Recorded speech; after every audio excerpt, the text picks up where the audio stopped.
It is August 29th in southern Sweden, and it is raining and misty, and I'm supposed to do a garden tour, but it's raining and misty, so this is gonna be hilarious. Gonna switch it up, start with the back garden, where we have a bunch of perennial fruit bushes and our annuals in the beds. I have made a terrible mistake because I thought we had summer still, and it is clearly not summer. We have a bunch of weeds coming up in my boxes. I've got lots and lots of weird damage and debates about what should get pulled out. My spinach has kind of bolted and lost its mind. I also don't know what the variety is on this, but it's still good to eat, and I've been processing and saving and eating it. We have a very small little cabbage that has a nice tight head, but I don't know how big it's going to get. I'm trying to leave it alone and not harvest early because I've been harvesting too early. And then I have a bunch of cabbages in here that were decimated by cabbage moths, so we'll see. Try to not let this one get decimated by cabbage moth. But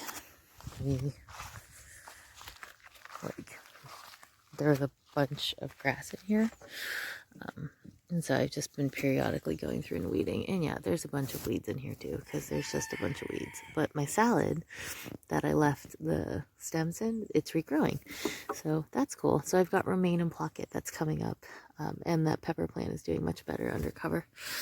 So yeah. Oh, hello, Mr. Snail.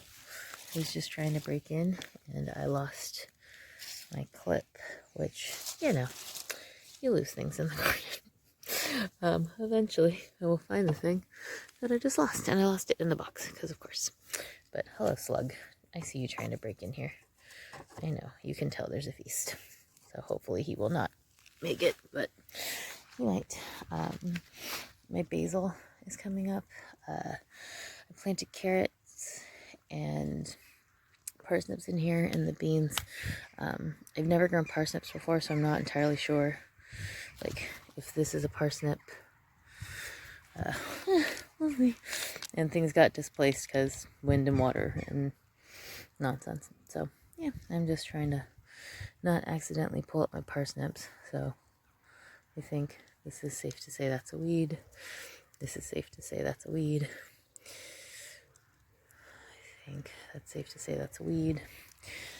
So yeah, we'll see. There's some peas in here, and then another potato plant is just coming in here from nowhere. So eventually I will have to dig this out again because we have more volunteer potatoes in this box. There is also what I think is a melon of some kind. So that's funny that there's a volunteer melon that decided to put itself in here in late August. And then this is probably chard. So there's a couple of shards in here. So I'm just letting them do their thing. I have volunteer chard all over the yard, as you can see, with this nice, beautiful, lush chard plant. And most of the time, I end up harvesting them and giving them to the chickens as a snack because they really like them. So the weeds have a purpose here. Chaos. More Brussels sprouts. And we might actually have a couple that are getting close to being harvestable. My plan is to try to perennialize these, and because as long as you don't top them, they should continue to grow up, and eventually they will flower. But like, I have kale that's 3 years old in the front garden, but I don't want to just harvest the whole stalk.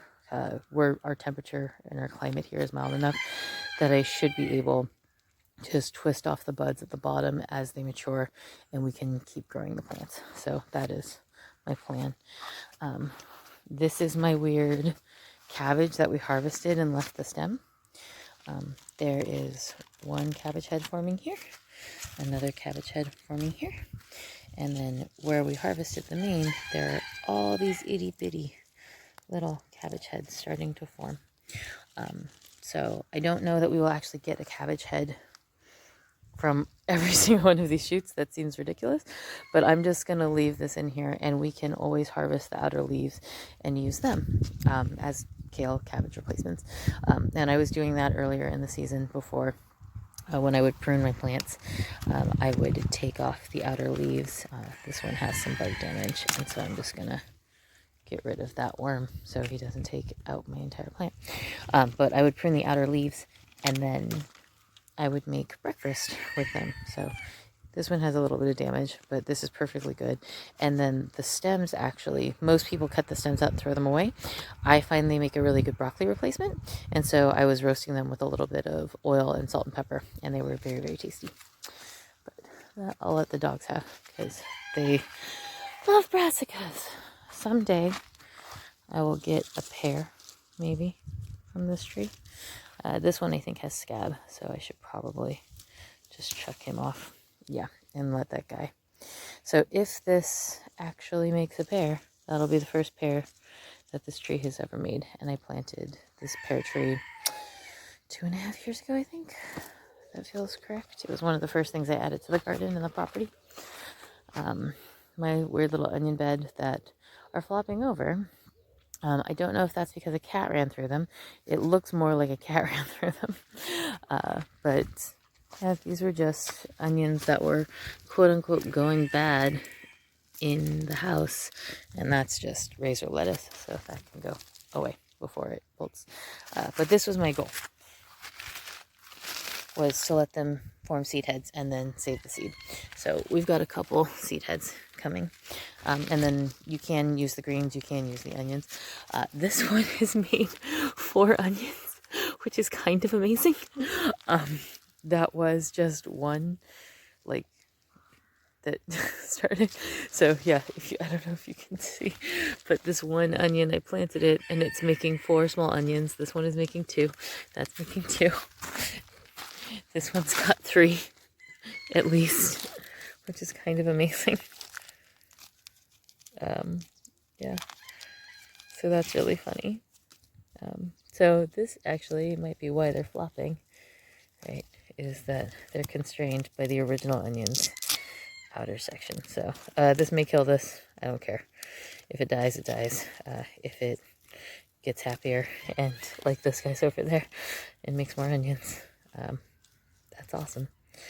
Oh god, this is so funny. Oh. Yeah, so that's just the old original onion. That's kind of constricting. It's fine. Oh, we have so much random crap. I think this right here is a hosta that's coming out. So that's a hosta.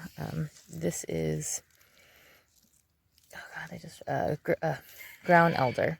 So this is also edible. Apparently this is a delicacy here. When like people pay a lot of random money for it. I consider it to be a weed, but it is definitely edible. I feed it to the chicken sometimes. It tastes a bit like parsley, so it can be used as a parsley replacement. But I also have regular parsley, and we don't use that enough. But these hosta shoots are coming out, and those are actually super tasty. And I'm really excited that we randomly have hostas growing here. And then this is a hosta that had died back. But here are some more shoots coming up. When they shoot up in spring, they're really tight, and you can cut them off and use them like asparagus. And they're very, very tasty. They taste like a cross between asparagus and peas. And just fried in a little butter and garlic and like onion powder. And then you put them with some fried eggs, and that was very good lunch from the garden. But yeah, just more hostas. So this one is less dead, but these have been here for a long time. But in the spring, when they're first coming up, this is one of the first like vegetables you can eat that's in the garden, and it's super tasty. My sad little pine tree losing all its old pines. It was in a different part of the garden. We found it when we were pulling out some of the bamboo, and we just transplanted him over here. But he has nice little spruce tips. I'm actually think this is a white pine. Right. Don't think it's a spruce. I'll have to double check. It has 2 needles that come off. So for your identification, it has 2 needles from each stem, and then they are flat, like you can't roll them. So I'm pretty sure it is a white pine. I think I identified this correctly earlier, that it's a white pine and not a spruce. But you can use the pine tips, like spruce tips, to make tea. And then that's just my mint that's ridiculous that I put into the ground. So expecting it to take over to try to fight the bamboo. It didn't. So every once in a while we get bamboo up in it, and then we pull it out and it attacks other things. But you can take these and make a tea. I try not to grow anything in my garden that I can't eat or have some kind of use for, whether it's eat food for me or food for the chickens. We're still getting blackberries. Oh, this one is probably needed another day, but oh yeah, that needed another day. Ugh, little tart, but that'll wake you up. I haven't had coffee yet. Whew. All right. So yeah, if when you touch them they don't fall off, just let them have more time. Yeah, that will be a much better blackberry. Yeah, still not perfect, but less ridiculous than its previous friend. I weirdly have some cabbages and potatoes, some wood sorrel, which is just wild edible and very tasty and citrusy. And I feel like I've talked about this a couple times, but when you come across wild edibles, it's not a mistake to just point them out for people who've never seen them before. This often gets mistaken for clover. Clover has an oval-shaped leaf. These have the little heart-shaped leaves. So that's the best way to tell wood sorrel, is that it has a heart. It's 3 hearts. And they have little yellow flowers when they're in bloom. And they are super tasty and weirdly sweeter than the blackberries. More wild edibles. Oh, that's cool. That's a strawberry. That's just a random strawberry plant that I have no idea where it came from. That's awesome. Yeah, that's just a random strawberry plant in the middle of my patch of chaos. I was not going to talk about the strawberry, but yeah, that's a little strawberry plant growing from a crown. And yeah, that may give us strawberries next year. We're going to build a chicken run here, so the chickens will have their own strawberries. But this is what I was going to talk about. This little cluster of plants in these greens with these arrow-shaped leaves. This is yellow dock, and it has a long taproot, which people will harvest it and they'll use the taproot for medicine. But the leaves themselves are super tasty, and they have similar to the yellow dock. They have high oxalic acid, and so they are like, you shouldn't eat too much of them. I think this is a blueberry. I think this is random. Sorry, I'm getting very distracted by random blueberry and strawberry just growing in this patch of dirt that will be taken over by chickens soon. But yeah, that I might have to take those out and transplant them somewhere else so that the chickens don't just eat them. They are definitely edible. You can make tea with leaves of the strawberry plant, probably the blueberry. I haven't looked into that yet. But you can with the young leaves of the blackberries and raspberries and currants and strawberries. You can make tea with, and I'll look into blueberries and I'll post if you can make tea with blueberry leaves. But yeah, that is definitely a little blueberry plant randomly in the yard. Because it's eternal. But I have things that are planted on purpose, and then I have this randomness that feeds us and grows on its own. This is chickweed, which is also perfectly edible and a good spring salad substitute. And I've made chickweed soup before, which is super tasty. It has little teeny tiny flowers. The corn is recovering enough. We've just been getting crazy amounts of rain. The garlic, super mad at me for transplanting it, but most of the corn has recovered and is getting bigger. I should have done more in here. What are you? You're just a rock. Okay. I should have done more pruning and stuff in here. I don't know what this is. Oh, but I was gonna prune back the garlic so that it would refocus on the leaves, but that is not what happened. Sorry. I was like, I think that's grass coming up. Just trying to get ahead of it. Yeah, it's grass there. And we've got some little weeds just coming up because it's just the nature of the beds when you forget to mulch. And I was gonna mulch with some straw, and then I didn't. So now they're gonna get a little bit of competition. Ugh, not the goal. It's fine. Oh, this bean plant that was looking really sad is recovering nicely and setting new flowers. So I was gonna pull them out, and now I will let them live. But I will prune off the couple of sad leaves that are still on there. That's fine. These, I think, were supposed to be cucumbers that never progressed past that first leaf. So that's not awesome, but I'm gonna, and then again, another onion that I just threw in here. Yeah, I'm sorry, guys. You have had over a month to figure your stuff out. You can die now.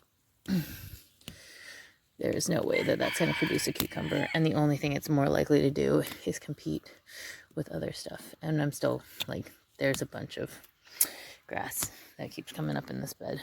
This stump is making more cabbages. This same thing.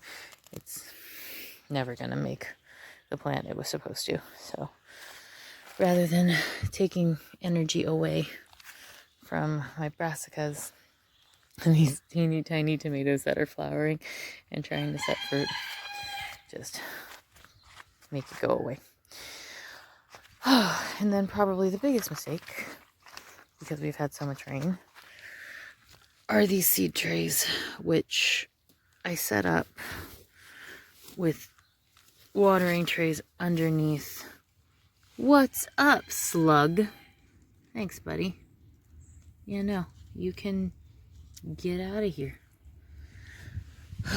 So, yeah, so these are getting eaten by slugs. I have protected them from the cabbage moths, and now they're being decimated by slugs. Awesome. Not the goal. And I can see exactly where they're getting through.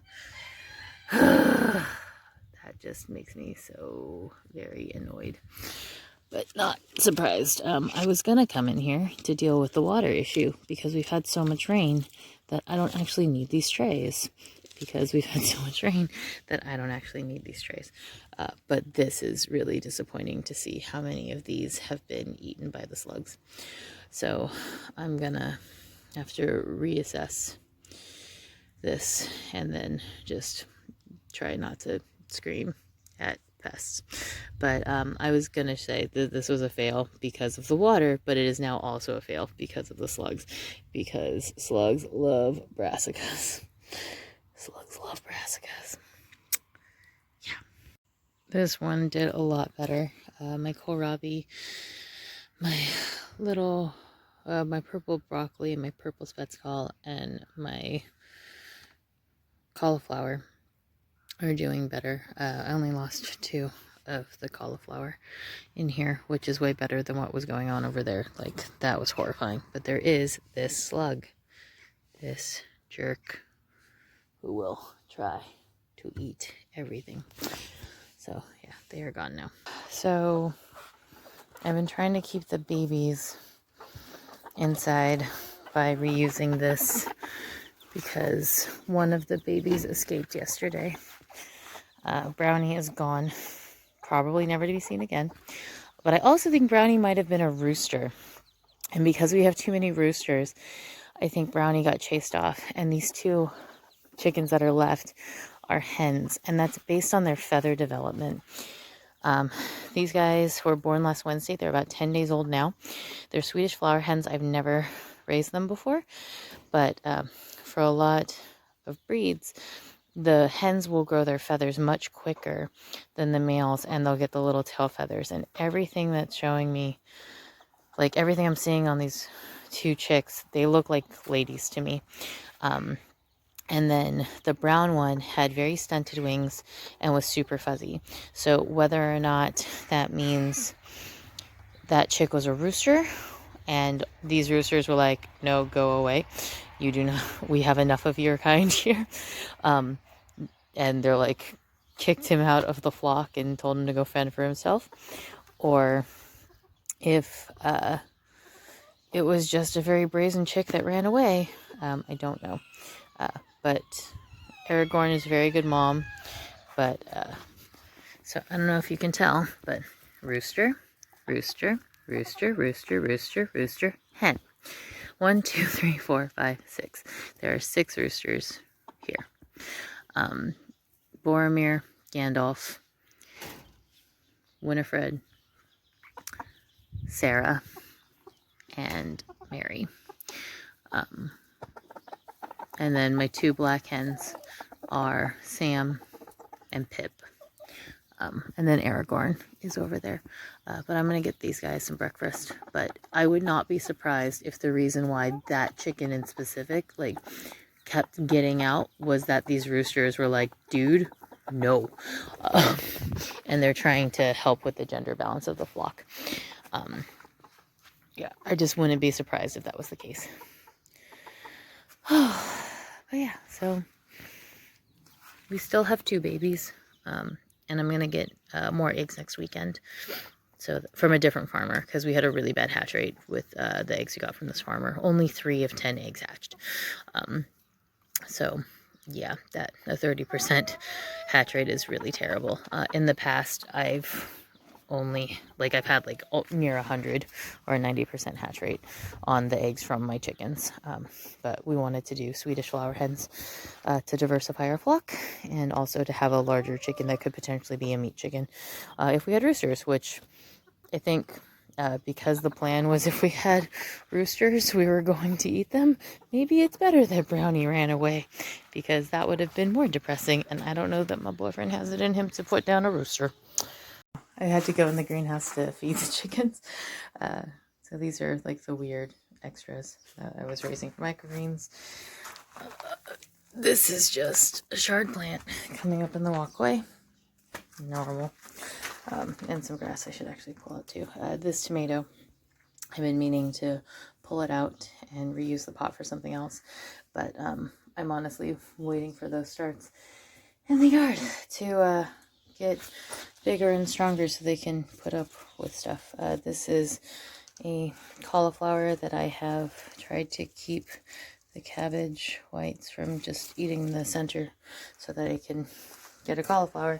There were beans in here. I took them out the other day and just cut them off so that they'll put their roots in and refertilize the soil. This kale came back after I treated everything with BT. We're getting peppers. We had the first pepper earlier this week. Just more peppers, more peppers, more peppers. A little basil plant, and I put a pepper start in here, but I think something got it, so I'm gonna pull it out. It's also really shady in there, so I don't know that it's getting any sun, let alone enough sun. These are the eggplant transplants that are doing okay, and they're setting fruit, which is cool. So there is little fruits being set on here. And we've got lots of blossoms on the big ones that I let stay here. And there is an eggplant down there that is getting bigger, which is awesome. I think this is a mini variety, but they are volunteers from the eggplant that I rescued from a party at work, which is still the funniest thing to me in the world. We're getting grapes. The kids just come out and they pick them off and eat them when they feel like, because they're kids and they do what they feel like. My daughter started thinning these out. She saw me thin one out, and then she wanted to plant plants. So now there's a bunch in a bucket here that my daughter tried to plant. She definitely planted that one on her own because it is not in any of the soil. So I'm going to try to fix her efforts a little bit and try to keep that from dying. But those are kohlrabi. So I overplanted this, and I was going to weed some of it out and harvest these younger. But my daughter started doing that for me. So it's just kind of funny. But I found the leaves to be very nice and tasty and tender. And then in here, I'm going to probably thin them down to one plant, because I think one per is probably reasonable and responsible. But yeah, so we'll see. This was supposed to be a beet, but that looks like a pepper plant. So I'm now very, very confused about what's going on right there, because I can't remember now if I took out beets that weren't doing well and put in a pepper, or if there was weirdly just a pepper mixed in with my beets. Neither would surprise me, but these beets are doing good and are actually beets. So we'll see. And again, I'm just gonna potentially, these will just be harvested for the leaves. We'll see if they form a beet. These are from the beets that we planted earlier. And so I just keep pulling out little bits. And then these are all peppers that I started from seed in the house. I just took seeds out of a snack pepper from the grocery store. And that's what two of my peppers over there are from, is just a pepper from the grocery store that I took the seeds from, and then I eat them. And yeah, we'll see. Tomatoes are still coming every day. There's a basil in there and a volunteer tomato from last year's tomatoes that is starting to set fruit. And we will see what they taste like. But this just came up out of nowhere. And then that kale that was getting attacked by caterpillars, I topped it, and now it's setting off new leaves and side shoots. Also a volunteer. The watermelon is not happy. It's fine. We're never going to get watermelon off that, and it's from seed that was saved from last year. I have mint that has decided to propagate in this bucket that I did not ever plant. But it doesn't smell bad. But I don't know what the variety is. But it smells a little bit more like lemon balm than it does mint. So, yeah, I don't know. Yeah, that might just be chicken snacks later. But, yeah, we can go over there and make the slugs hungry. These are extra, I think, broccoli and maybe cabbage seeds that I had, because I used to be a silly person who would not save her seeds in a packet. She would just plant the whole packet, expecting things to die, which is how you end up with nonsense like this, where you just have a bucket of either broccoli or cabbages and you don't remember which, and the answer might be both. But these were getting attacked by caterpillars, and originally I was just harvesting them as microgreens, and then I couldn't keep up with them, and now this is happening. So we'll see. Maybe we'll, oh Jesus God. Okay, well, that you need to see, because that you need to see.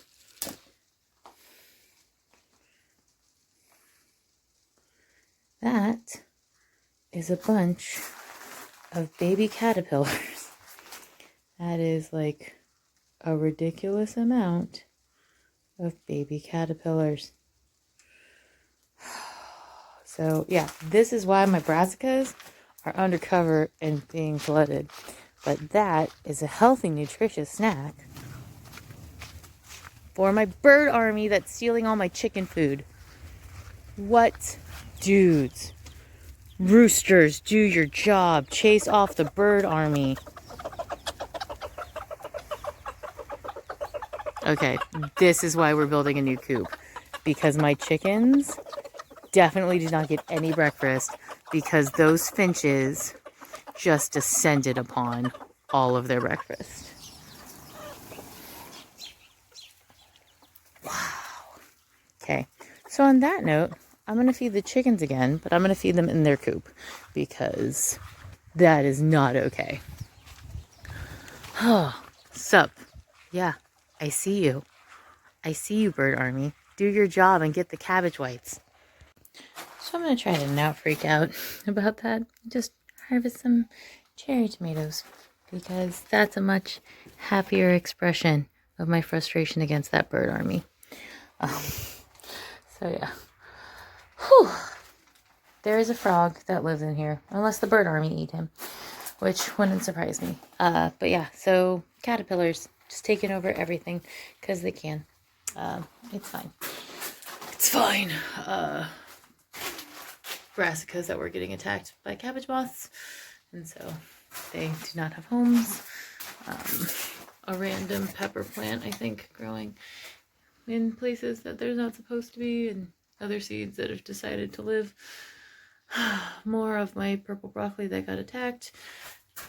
Some basil, some experiments, peppers and pumpkins, which that's kind of fun. This pepper was part of a plant that got broken, and I just put it in some soil and hoped it would root. This pumpkin is trying to make out with the one hot pepper we are growing. So that's kind of funny. And we do have our first pumpkin here that I hand pollinated, so I'm just letting it get bigger. We didn't have any male pumpkin blossoms on this plant yet, so that is a cross. If it actually produces the pumpkin and doesn't rot early, that is a cross between a yellow squash and this kabocha pumpkin. So I would not save the seeds from that. That's just for eating, because their kids would be very weird. More tomatoes, which, you know, never enough tomatoes. And I just keep rooting suckers so that will prolong my harvest. Oh, this is water spinach, which I didn't have enough plants, so I was just growing it to hopefully get some more seed. And then I got some seed from a friend, so I will be able to go to the next year. This is my 2 little okra plants, which are starting to set buds. So we are definitely gonna get okra, which is amazing, because I didn't plant this until really late, and that was a squash bug, which is now squished. But that's awesome. We have flowers. We have okra flowers. There. I've never grown this before. I'm way too excited. Sorry. I'm way too excited. Yeah, this is a melon that looks terrible. So I don't think these are actually gonna do anything, because this is definitely has some kind of weird disease on it. And it's only setting male blossoms right now, and it's gonna try to take over the greenhouse eventually.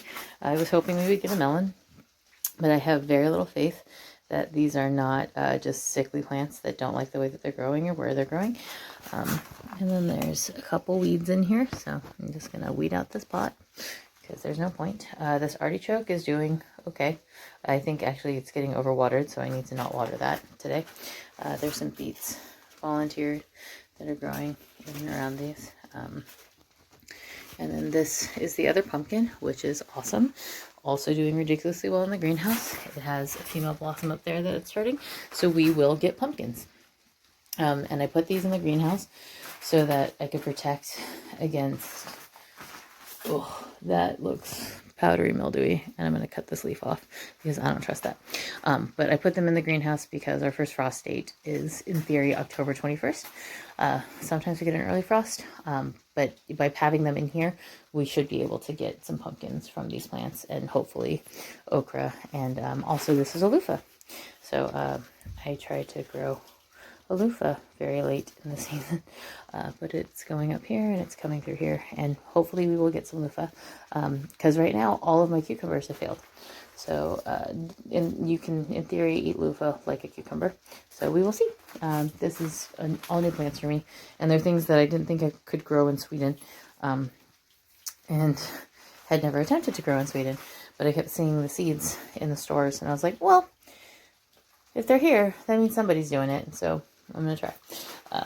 But yeah, I'm going to prune that pumpkin and before I get out of here back into the rain, which, yeah, there's no better place to be in the garden than in the greenhouse when it's raining for a bunch of reasons, but that sound is awesome. I had to take the hydroponic out of here because it was not doing great. That's a new pepper start. And then some beets I need to harvest. And I've just been trading these out. But, well, it's weird. But there's no better place to be in the greenhouse during a rainstorm than here. And the hydroponic was cool because it had this like this water feature going until the hydroponic just died for no reason out of the blue one day. And so because it died for no reason out of the blue one day,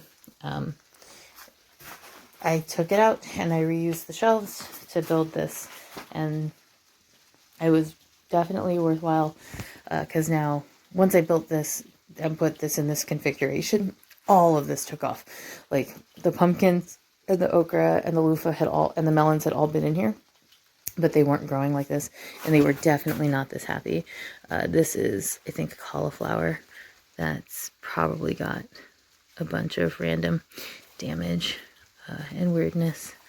But yeah, I think there was a caterpillar, and one of the parasitic wasps got it, and now it's formed a cocoon there. So that should hopefully emerge a wasp, which will go and continue to patrol my caterpillar problem. Yeah, that is definitely a thing that I did, was just I harvested some caterpillars, put them in a jar, and then 3 of them turned into new butterflies, but 3 of them turned into parasitic wasps, eggs, nests, and then those all hatched. So I'm just like, dude, you don't hurt people, but you help with that population and to help control cabbages. These tomatoes are reaching the end of their life cycle, and I'm going to need to cut these back and out and use this pot for something else. But mostly this was so that I had rosemary in the greenhouse, so that we had rosemary all season.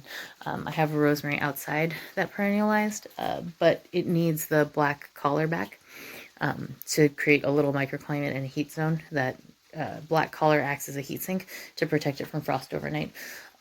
So that's my weird accidental trick to keep the rosemary perennialized in my zone, because I'm 7A/B, and we do get some actually like legit cold nights. And I had another really big beautiful rosemary plant in the backyard that I had put a rock behind without realizing that I had created a heat sink for it.